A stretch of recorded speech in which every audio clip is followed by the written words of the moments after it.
For most of human history, there have been attempts to avoid anarchy in the best possible manner. As a result, we see that humans evolved various types of structures, societal, political, economical, cultural, for their own development as well as of societies. Consequently, there emerged clans and clan chiefs of indigenous communities, a raw, democratic, natural organization, where people legitimize their leader by putting him up with powers to protect their sovereignty, yet ensuring that he is bound by his duties, or what we call today, rule of law.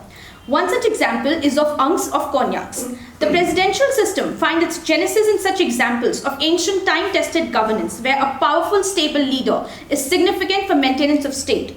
From the chakravartin samrat yudhishthir in Mahabharat to krishnadeva of Vijaynagar, from Queen Didda's governance to Queen velu nachiyar, all successful kingdoms of Bharat highlight the ingredient of a powerful, stable leader, deriving his source of power from people able to take efficient decisions at pace without many obstructions, yet enough checks and balances to prevent autocracy are the key to peace and prosperity.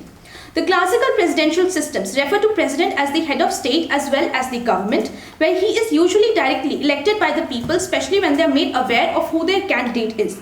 The thesis underlying the doctrine is that the merger of all powers in one body will lead to autocracy and negation of individual liberty. Basing itself on this doctrine, the American Constitution vests the executive power in the president, who is elected for a fixed term of 4 years. Legislative power is vested in the Congress. The judicial is vested in a system of courts with the Supreme Court at the apex. The president is directly accountable to the people and not to his political party or legislature. However, checks and balances like those of annual statements for agenda setting, impeachment, judicial review prevent the president from getting despotic. Thus, presidentialism is more democratic, more stable, less ideological, more protective of judicial review, and more libertarian than parliamentary regimes. This instability is reflected in France under the Third and Fourth Republics with weak regime, the ensemble governments of more recently in Italy, which had more than 50 governments since World War II. The German-style constrained parliamentary government gives a lot of power to a party for winning just one election by the narrowest margin. This has been the case in majority of the parliamentary governments. The first past the post voting has been deciding a political party which might not even represent the popular will of the people.